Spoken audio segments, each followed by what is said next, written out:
Well, that was a disaster last night, wasn't it?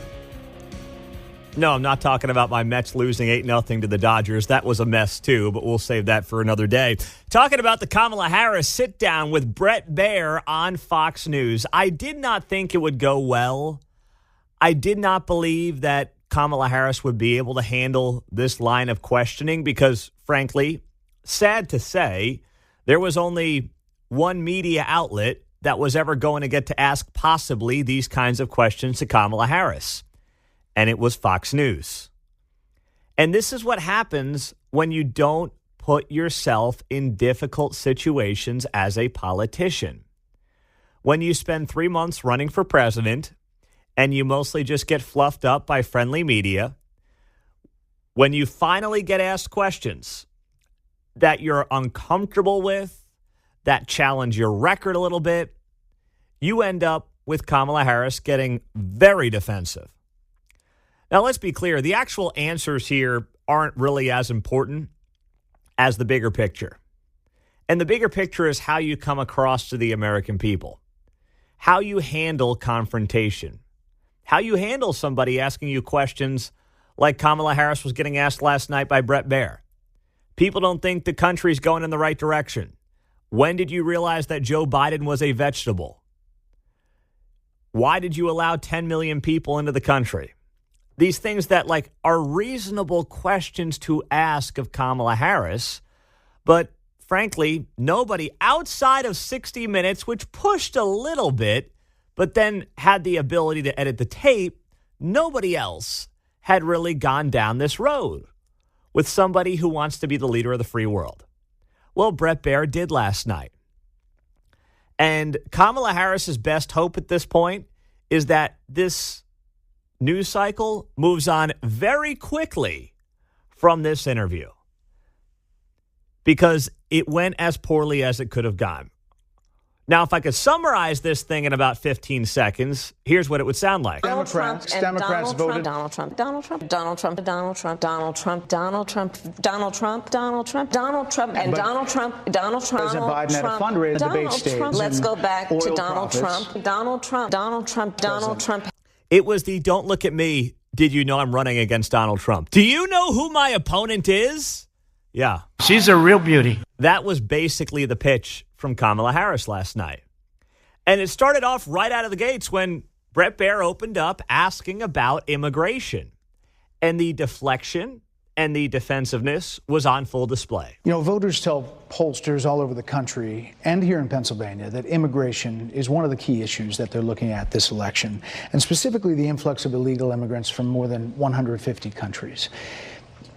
How many illegal immigrants would you estimate your administration has released into the country over the last 3.5 years?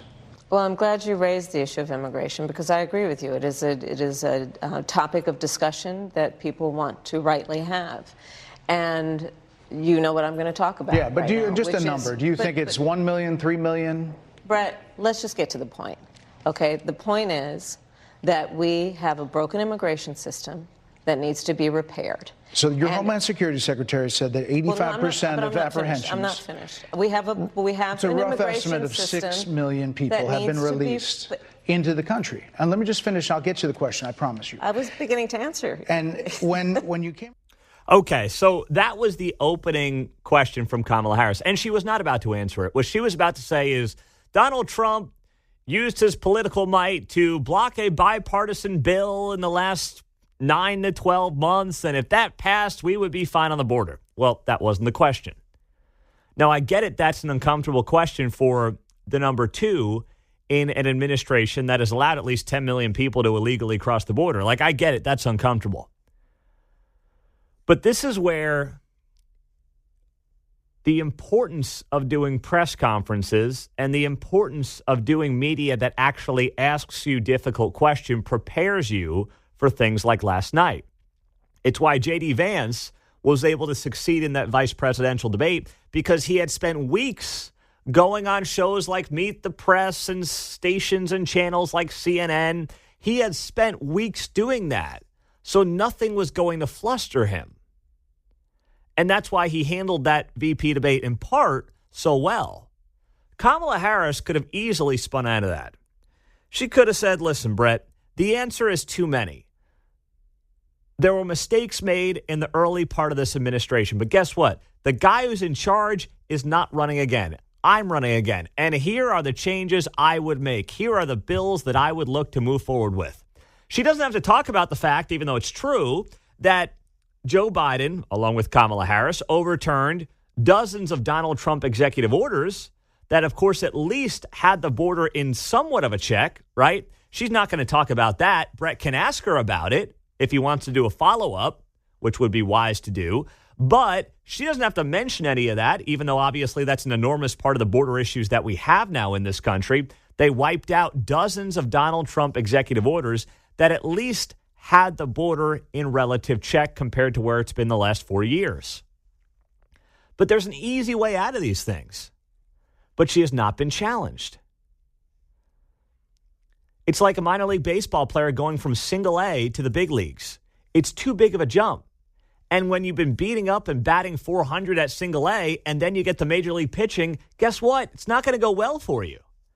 And it's why, if we look back on this election, and if Kamala Harris does end up losing, you can look back at this moment where she suddenly decided she had to do media after not doing media for the better part of 6 weeks. Instead of using those initial few weeks to prepare herself for the home stretch, get out all the kinks, work it all through the system, have a couple of flubs here and there back in July and August when most people aren't paying attention. Instead, she saves it for last night, October 16th, with less than 3 weeks to go, John. Well, you've got to come out of the bubble and get voters outside the bubble, right? Yes. See, at this point, I want to allude to another famous bubble in the movie of The Wizard of Oz. When the good witch comes down, she appears to be in a bubble, and that's actually her image projected onto a toilet seat. So make of that what you will. If only Kamala Harris could be so fortunate, right?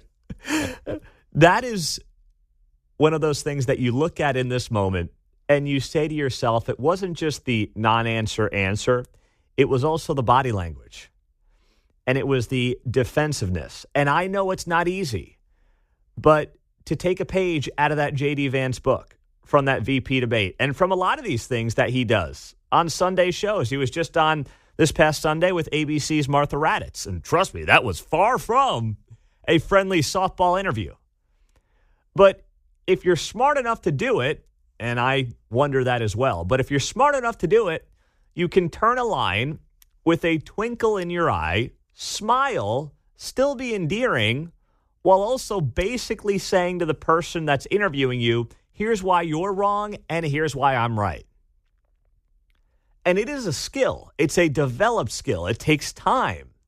And when you've been as protected as Kamala Harris has been during basically her entire political career, that's how you get the results that you got last night.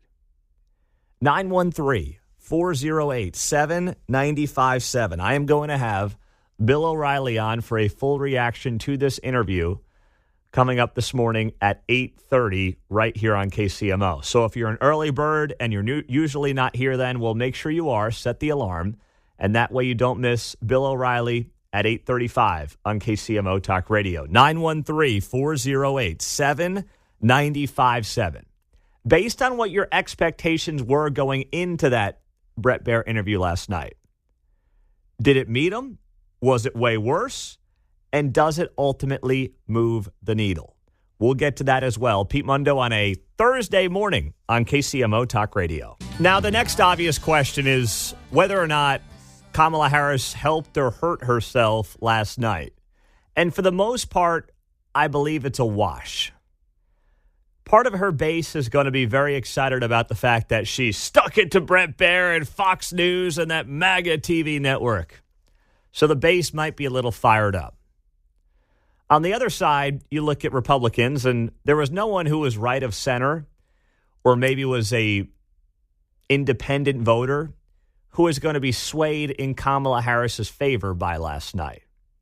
So if her goal is to go in there and get people to vote for her who were undecided to watch Fox, it's impossible for me to come to the conclusion that that's what happened last night. So from her standpoint, it's a loss if she was trying to add voters to her role here in the last 12 hours or so at that interview. So that's where I look at it and I say it's a wash. She didn't add to her voter number. There's no way that somebody who was on the fence watched that last night and thought, you know what? She handled that pretty well. Like, even if you're a supporter, although I did see some of the nonsense on social media, I mean, my goodness. The melting down on social media was wild. Claire McCaskill, our former U.S. Senator here in Missouri, wrote, I figured Bret Baier would be tough. I didn't think he would be downright rude and disrespectful. The VP did great, wrote Claire McCaskill. She is strong. He is scared. That's Claire McCaskill. She used to represent one of our states. Can you believe that? Oh, man, she has totally taken the mask off since she got to MSNBC and got out of office, huh? She no longer has to pretend to be moderate. 913-408-7957. Let's go to you, and let's start on the phones with John in Topeka. What's up, John? You're on KCMO Talk Radio. Hey, good morning. That interview was really good, and I thought Bret was fair and direct and to the point, and that her answers were, she was trying to meander around in the weeds quite a bit. And when she said was talking about her 16 professionals or whatever reviewed her economic plan and said it was a good plan, I thought Bret missed a perfect time to follow up with. Nancy Pelosi said, we got to pass the bill to find out what's in the bill. Why do you expect people to vote for you to find out what your economic plan is? Why don't you submit it to us so we can review it and see how good it is before we vote for you? Well, that would have been nice. But once again, he's not there to debate her. He's just there to ask questions and, in fairness, let her respond. But he did a good job of trying to weave this all together. Thank you, John, where he didn't want to let her filibuster, right? And that's the hard part when you're interviewing somebody and you realize they are not interested in answering your question. You've got to figure out a way to redirect it. And you don't want to be rude, obviously, but it's a fine line to walk because it was very obvious she was not interested in answering the bulk of Bret Baier's questions. How many people have been allowed illegally into the country? People don't feel the country's on the right track. What are you going to do about that? Would you apologize to the families of those who have lost daughters, lost loved ones at the hands of illegal immigrants? And those were things that she did not want to go down the road of. Stephen in Kansas City. Hey, Stephen, you're on KCMO.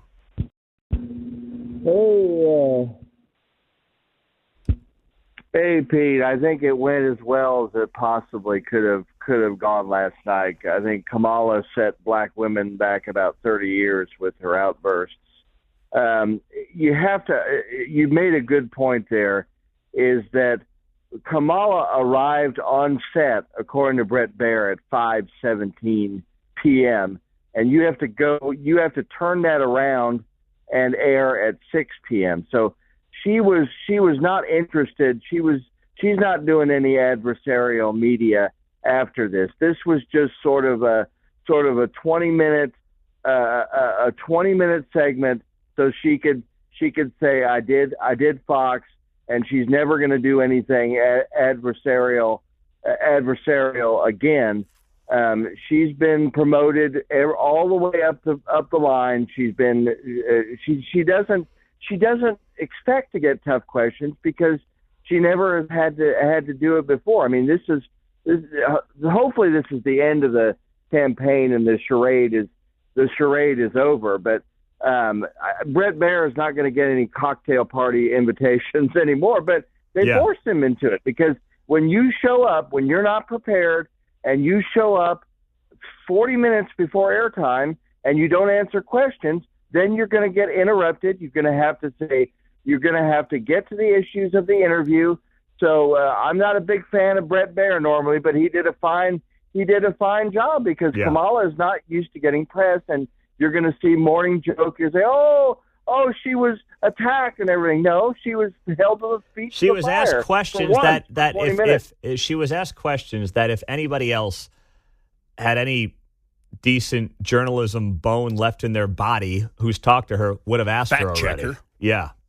Now, I think you're giving her way too much credit saying she set any race or any gender 30 years behind. I mean, it's Kamala Harris. She did not set any race or any gender 30 years back. I think that history will prove that Kamala Harris is an afterthought in the American political environment when history properly writes the story.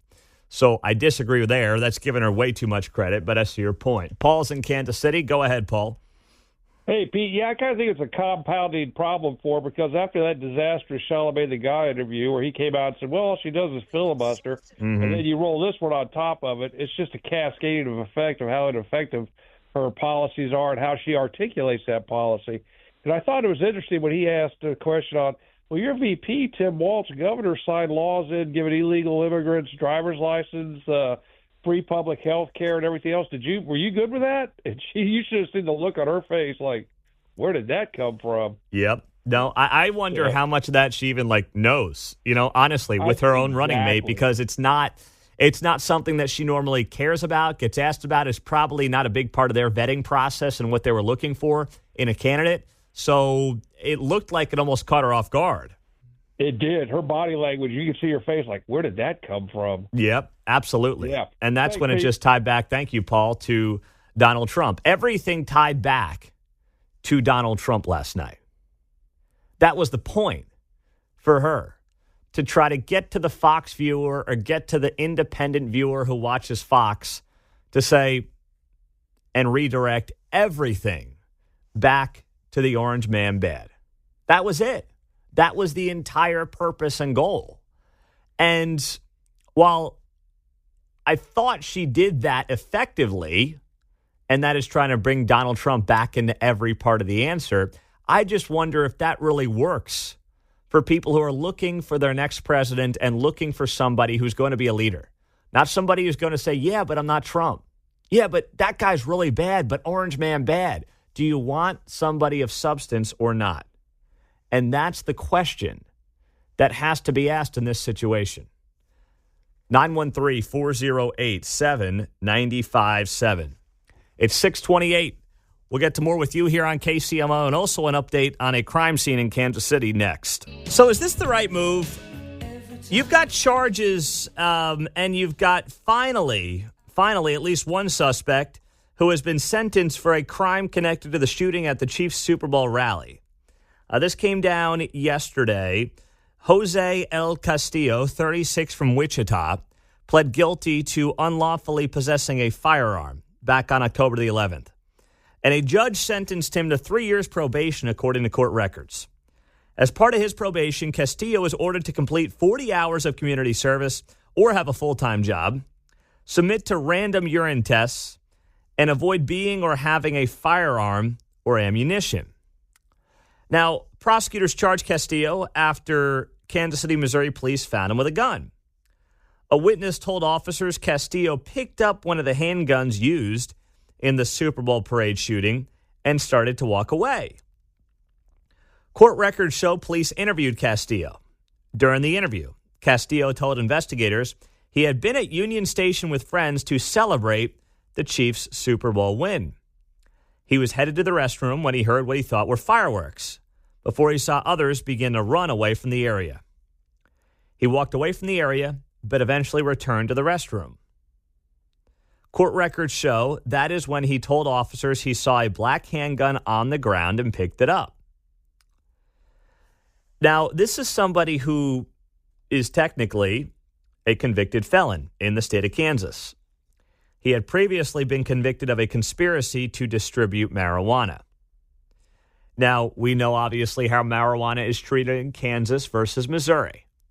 But technically, this is obviously a convicted felon in possession of a handgun who Jean Peters Baker just gave probation to, and her office just gave probation to. You might look at that and you might say to yourself, well, come on, it's marijuana. Obviously, marijuana is viewed differently depending on what state you're in. But also, this is not a guy who was found with a dime bag, right? This is somebody whose history includes a conspiracy to distribute marijuana. knowing full well what the laws are in the state of Kansas. Does that change the equation for you? Is this another example of a Jackson County prosecutor's office that is really not all that interested in doing its job and is more interested in playing nice, just getting whatever easy charges they can get, and then moving on? Because we talk about it, or they talk about it all the time, especially, right? Like, they just had that, it wasn't a gun buyback program over the weekend in KCMO at one of the churches. It was just a gun drop-off place, right? You could drop off your guns because apparently all these illegal guns are flooding the streets, and the guns are the problem. And if we just get the guns off the streets, everybody's going to be living in utopia. It's obviously not how it works, but that's what some people actually believe. So this guy, who is a convicted felon in Kansas, almost got away with picking up and stealing a firearm from a crime scene at the Super Bowl parade. And what did they say to him? Hey, get a job, and if not, you're doing community service. That's basically what they said. 40 hours of community service or have a full-time job. So if he's working, he doesn't even have to do the community service. You get a pee in a cup once in a while, and you can't have a gun or ammunition. Wow. Big whoop-de-doo. This feels to me like just another example of this Jackson County prosecutor's office not all that interested in doing its job, John. This is not to lessen the impact of what you're saying here, or just chronologically. He was the first guy detained at the scene. So there was a little bit of a story about a guy from Wichita picking up one of the guns, and I believe he might even have claimed, I was going to give it to the police. Yes. Yeah, right. So, yeah, okay, yeah, he was going to get right on that. But saying he was first, later on, then the shooting occurs, and then later on, Denton Loudermill of Olathe is detained, sitting there in his red Chiefs outfit. Yes. So that story pops up. And then we get to the part then eventually where Mays, Dominic Miller and Lindell Mays, and then a teen. Those guys, those three, are charged with the shooting. Those are the main three. We don't have anything on them. So this stems from something early in the incident. Correct. Or immediately after it happened, he obviously picked up one of the guns at the scene, so you're tampering with evidence, blah, blah, blah. Yeah, I mean, and this is especially for many who insist that we've got to get the guns out of the hands of the wrong people, which I agree with, obviously. I mean, who doesn't agree with that? I mean, felons should not be in possession of firearms. Okay, totally agree. No issues there at all. But their big thing is always the gun. And this guy almost got away, potentially, with stealing one of the weapons that was potentially used in that crime scene. Which, no matter how you feel about guns, you have to care about that. Like, there have to be repercussions for that, I would think, beyond 40 hours of community service or having a full-time job. So even on high-profile cases like this, the office continues to drop the ball. And John's right to also point out that some of the people who obviously are facing much more serious charges, like those involved with the shooting, we're not going to know about them probably until next year, because it just takes forever to get this process through the courts and through the legal system. It is unbelievably slow. It's crazy how slow it is. But this is at least the first thing that you look at going back to that Super Bowl parade shooting and say, okay, what is the approach going to be from the prosecutor's office on these cases? I mean, here's the thing, though. Gene Peters Baker is not even going to be in charge of that case, because by the time we get the next year, there's going to be a new prosecutor, right? Now, over to River Market on the crime front, police arrested a person yesterday who they said was suspected of burglarizing the Betty Ray's ice cream shop in the River Market earlier in the week. And Kansas City, Missouri police confirmed the person was arrested over in KCK. And on social media, the department said that meth was found at the property where the arrest occurred. Yeah. Talk about a bombshell. Can't believe that, right? Detectives have poured time and effort into the investigation, said the department, as they have with the investigation of other small businesses that criminals have preyed upon. The police adding the work continues, and the commitment to seek justice by our detectives and our officers is steadfast. The suspect's involvement in other crimes is currently under investigation. Once they submit a case file, the charges will be pending. Okay, they got one guy. Well, you know what? You better not let them go anywhere. And now that these property crimes are starting to get more attention, I know we've got an outgoing prosecutor here, but you've got to hope that she makes a point with some of these high-profile property crimes cases to say this is no longer acceptable in Kansas City, Missouri, and in Jackson County at large. So until we find out what exactly the charges are going to be, this is at least a step in the right direction. And you say, hey, the police are doing their end. The police are doing their job. The question is, what are we going to get from the prosecutor's office? 913-408-7957. 913-408-7957. And I do want to note this as well, as we're talking about law enforcement.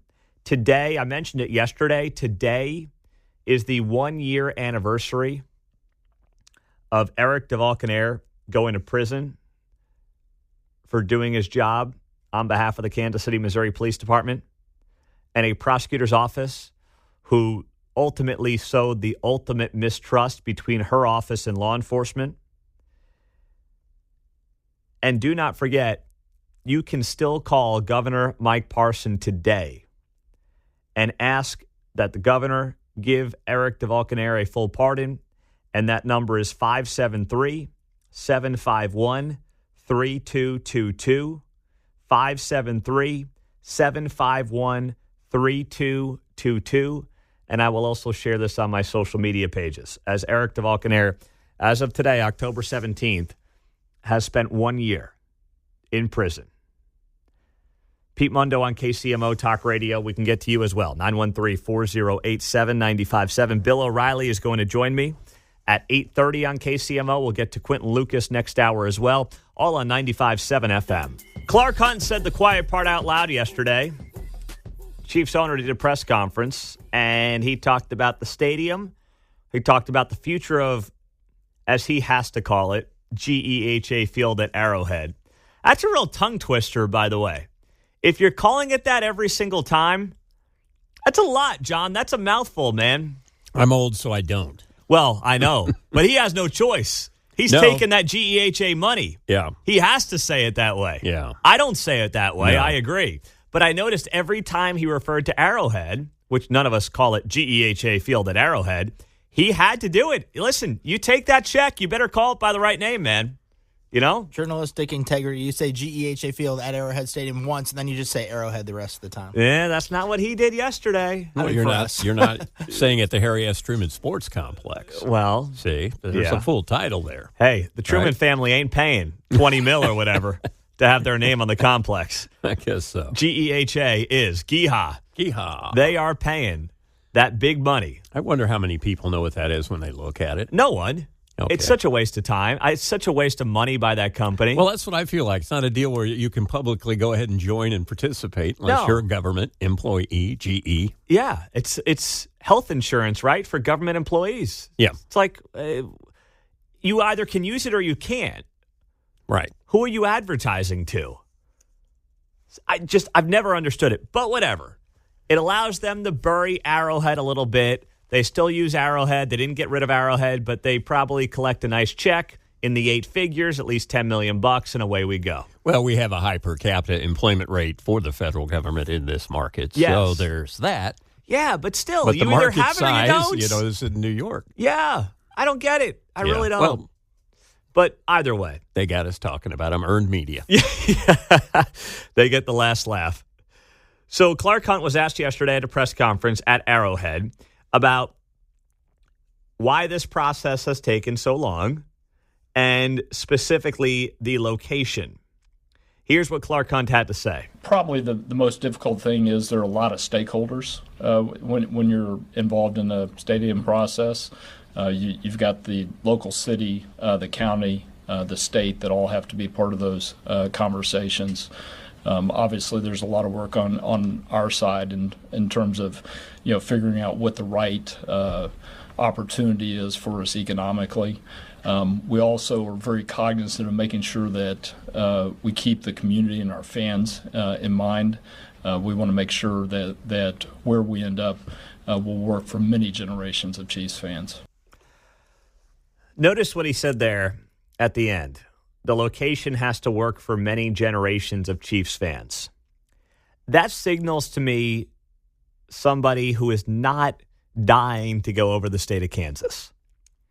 It's somebody who knows what he's got there at Arrowhead, knows the location works very well, knows that the Royals leaving will make it even better, and that obviously that location in that stadium means an enormous amount to Clark Hunt and his family, and of course his late father.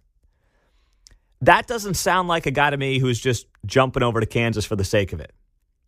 And in fact, he was asked about going to the state of Kansas, which I have never bought into. I've never thought it was good for Kansas. I never thought it made a lot of sense for the Chiefs to do that. I know there are friends of mine in this town who have been screaming about Kansas being the only way, and Kansas is the best way forward. And frankly, I could not disagree more. There's little to suggest that these Kansas Star bonds are actually worth anything when you actually break it down and how it's going to work, unless the state makes the entire state a Star bond district. And all it did was pit state line against state line, and ultimately the taxpayer becomes the loser in that situation. So Clark Hunt was asked, by the way, about the Kansas Star bonds, and here's what he had to say. Complicated parts of this. It looks like Kansas did a whole bunch of work for this, and it looks easier to maybe go do that. Is it not easier just to take that? Is it worth something more? Work harder on this side of the state line? Well, we're not looking for what's easiest. We're looking for the right opportunity. And we're grateful for the work that was done on the Kansas side that opens that up as an opportunity. So he's grateful for Kansas, as he should be, because it creates competition. It gives the Chiefs a little bit of leverage, which they did not have until Kansas said, hey, we've got Star bonds for you over here. Come on out. Let's go. So they're obviously grateful. It's good for them. They have a little leverage now. But that being said, when you look at it, do they really want to be there? Do they really want to be over in KCK?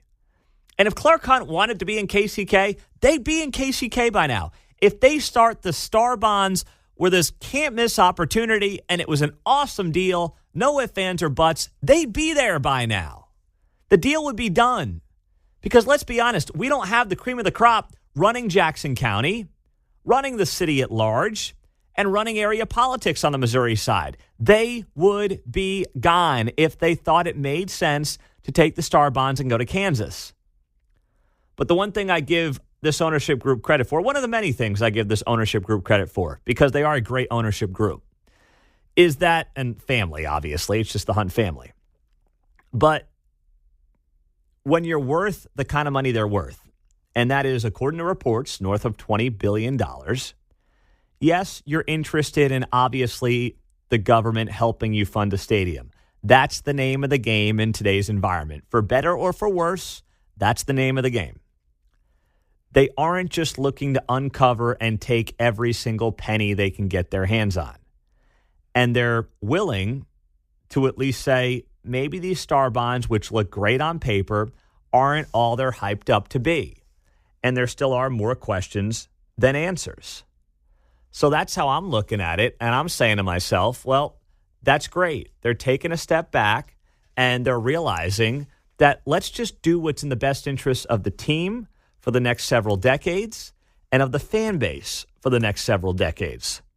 And if we like where we're at and we see value in where we're at and we oftentimes know what we're dealing with here, it's the old cliche of better the devil you know.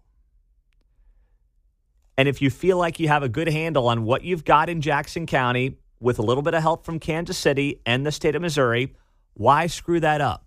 Why make the move just for the sake of it? Kevin's on KCMO Talk Radio. Hey, Kevin, good morning. What's happening? Good morning, Pete. How are you doing? I'm doing well, Kevin. What's happening, big guy? Well, I got to tell you, GEHA deals with the military. I didn't realize that. I'm a retired Marine, and it's a government employees health administration. They deal with the military and retirees. And you got a lot of retirees in Kansas City, let alone Missouri. And do you think that they already aren't using GEHA and now they might use GEHA because of the advertising on the stadium? Oh, no, we use GEHA. The minute we retire, everything goes to GEHA. Well, that's my point, though. If everyone's using them and you just use them if you're a veteran or if you're a government employee, then who are you advertising to? What's the point of advertising? Good question. That's a really good question. Because Kevin, thank you, my friend. I'm up against it. But, like, the whole point of advertising is to get more customers, right? The advertisers on this show want more customers. They want more people to use their products or their services. That's the point of advertising. So I don't get GEHA putting the name on Arrowhead if everybody who's a government employee or some, I guess, veterans as well use it, and they're always going to use it, and they're really the only game in town. So, like, what's the point? Now, I'm happy the Chiefs are making money. I'm a capitalist. I just don't quite get it. But whatever. Not here to complain about it. Coming up on KCMO Talk Radio, right after the 7 o'clock news, the body language with Kamala Harris was everything in that interview with Brett Baer last night. I'll explain coming up next. Body language is everything.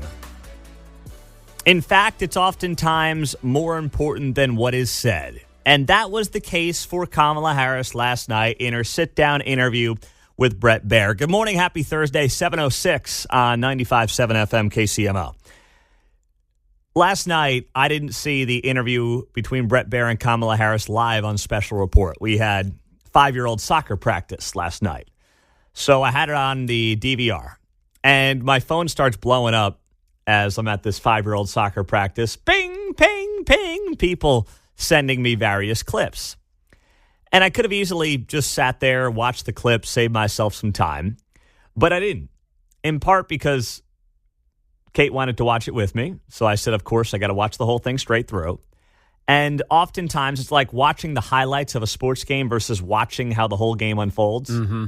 You got to watch how the game unfolds to really feel like you have an understanding on the game itself. You can't just watch the highlights from a baseball game, from anything. So same thing with these interviews.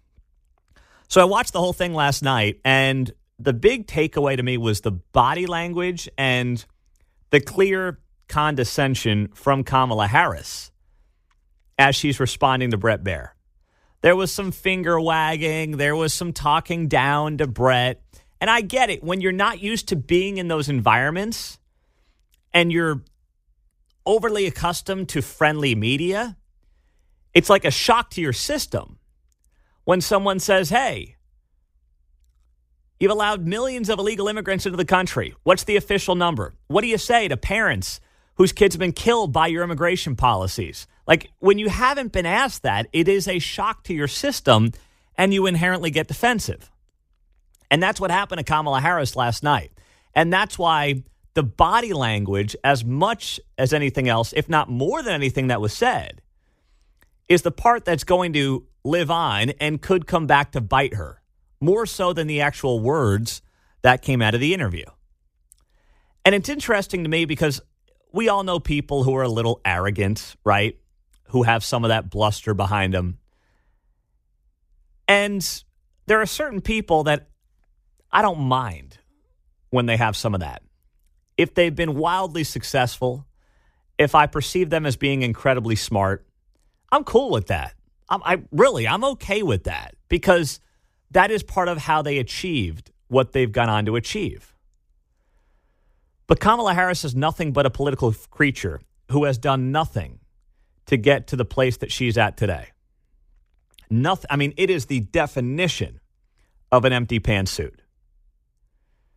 Hillary Clinton would run circles around Kamala Harris when it comes to policy, when it comes to depth, when it comes to knowledge of subjects. And by the way, Donald Trump has said as much too. Trump has said that of all the candidates he's gone up against, this is now his third, Hillary was by far the most formidable opponent. Now, what's interesting is Hillary might be the one that he actually ends up beating of the three. We'll see how things play out in a couple of weeks. But he's spot on with that analysis. So that makes Kamala Harris's condescension to me that much more of a turnoff and that much more offensive when you watch the body language, the talking down to Brett Baer, and the inability to just answer a question directly. And this stood out to me as much as anything else. When Brett was trying to get an answer saying, hey, 70% of Americans believe the country's heading in the wrong direction. He's just trying to ask a very obvious question that if Kamala Harris has been put in any other situation with media that was not sycophantic in nature, she would have had this question, right? At some point, somebody would have asked her this, and there would have been a better answer. And that's why you have to do more media than she's done, because it prepares you. You don't get flustered. You don't get offended when people ask questions that bother you. That's why it's so important to do more of it. Instead, what did you get last night? You got a lot of this. Frankly, exhausted of Brett. More than people 70% of people tell the country is on the wrong track. They say the country is on the wrong track. If it's on the wrong track, that track follows 3.5 years of you being vice president and President Biden being president. That is what they're saying, 79% of them. Why are they saying that? If you're turning the page, you've been in office for 3.5 years. And Donald Trump has been running for office. But you've been the person holding the office. Come on. Madam You Vice and I President. both know what I'm talking about. You and I both know what I'm talking about. I actually don't. What are you talking about? What I'm talking about is that over the last decade, people have become. But I actually don't know what you're talking about, says Brett. What are you talking about? Oh, man, that's how I talk to my children, right? Like, no, Chloe, I don't know what you just said. You're 3 years old. Please use your words. I don't know what you're talking about, John. To your point on repetition, how many times have you ever talked to somebody and maybe they kind of throw a zinger on you, and an hour later you think of a great comeback, right? So you don't get the chance again. When you're doing these interviews, you do get the chance again. You do. Yeah, right? And you are prepared. You've heard that one before. And the more of it you do, the better your zingers are. Well, right? And to J.D. Vance's point, he's got them polished. He's heard it all. He's heard it all. He's done more media than Trump, Harris, and Walz combined over the last several weeks. And that's in part why he was so prepared for that VP debate a couple of weeks back. She was not prepared for last night. None of the questions that Brett Baer asked last night surprised me. I mean, you tell me at 913-408-7957. Was there anything that surprised you in Brett Baer's line of questioning? Now, I thought he might have started out with the economy over immigration because the economy is issue number one, but he chose to go down the road of immigration. That's fine.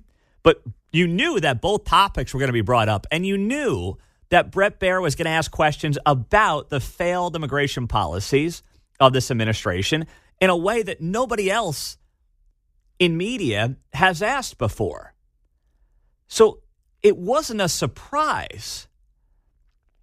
And Kamala Harris sitting there and acting like she was caught off guard. And that was like such a takeaway to me. It was burnt into my mind all night.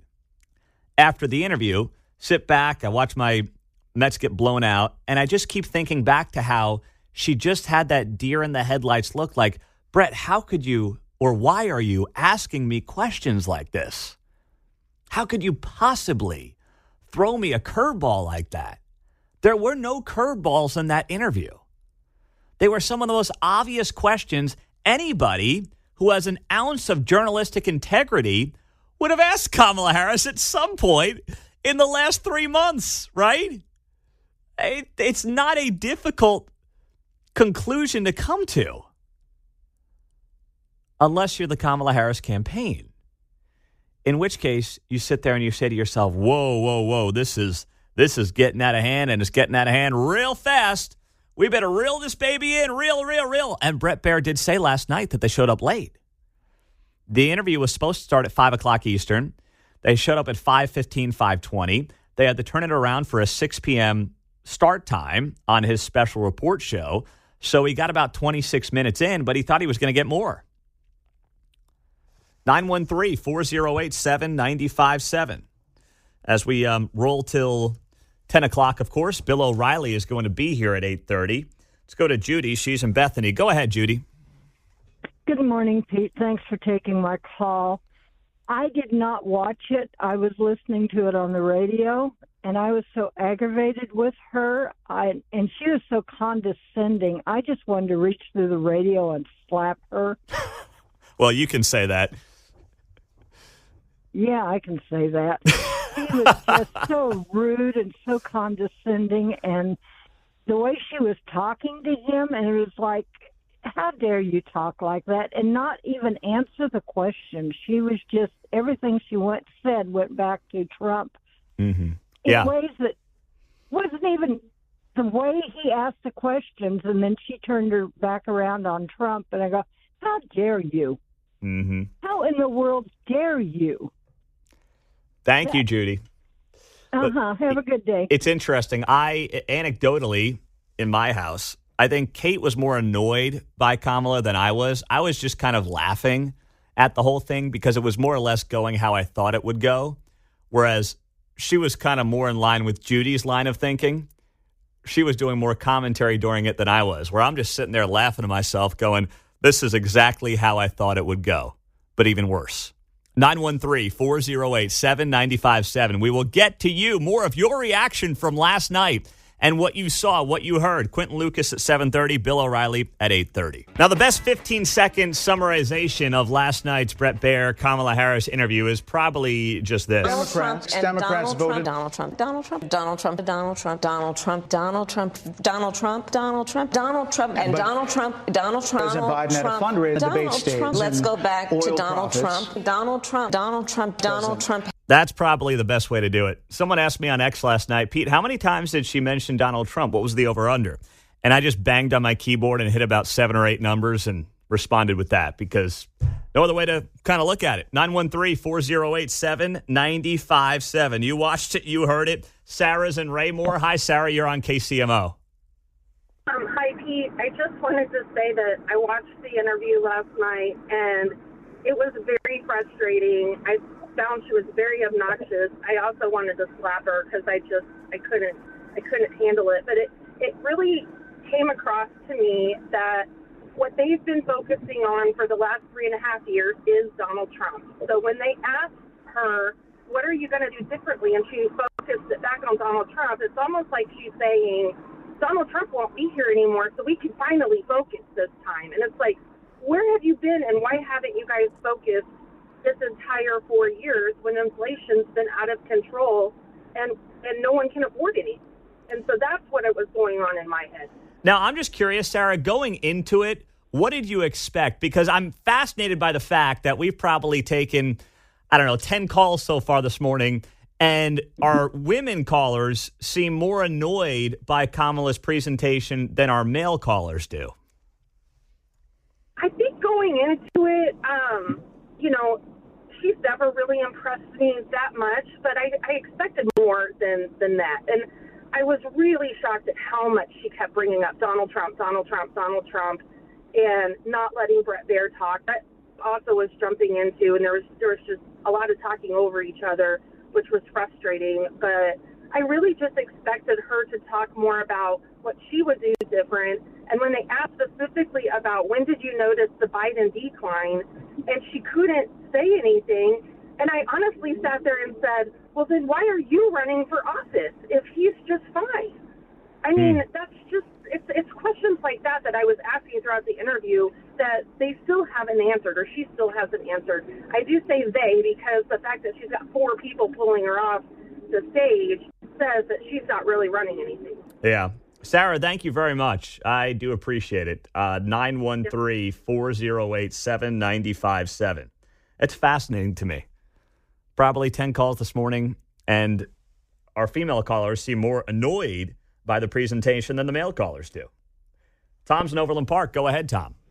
Great. Hey, thanks for having me, Pete. Well, the Truth Tellers in Kansas City, the Pete Mundo Show and team, I think last night was just indicative of the echo chamber that the left has been in for a number of years now, and just her condescending tone. And my wife watched it with me as well and came up with a new nickname, the Platitude Princess. And that's pretty good. Yeah, she just indicative of this echo chamber that the left keeps living in, and I think they just take the American people as just overwhelmingly dumb. And I think it's starting to unravel. And kudos to the American people who are smarter than they think. But just continuous down this road of talking about Trump and not about the policies, avoiding interviews. And wow, Bill O'Reilly shellacked Chris Wallace this morning. And just another example of the echo chamber all these people in the media live in. And she just thinks they're going to carry the water for her. And I think the American people are smarter than that. And certainly the female callers and conservative women in this country are smarter than that. Thank you, Tom. That is a very good nickname. The Platitude Princess. Okay. That's coming from Tom in Overland Park's wife. How about that? Well, listen, this is obviously not the response that you would think Kamala Harris would want to have coming out of that deal last night. The best way Kamala Harris could have had a good night is not by getting in the weeds with Bret Baier and acting tough against Bret Baier, but it would have been taking the approach of turning a phrase with a smile, right? That's how you endear yourself to people that might be a little more hostile in a conversation. You saw Reagan do it perfectly, obviously, in his heyday.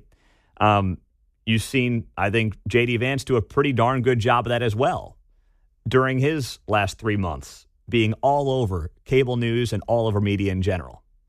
And that would have been a way to endear herself to the American people because really she's playing a likability contest.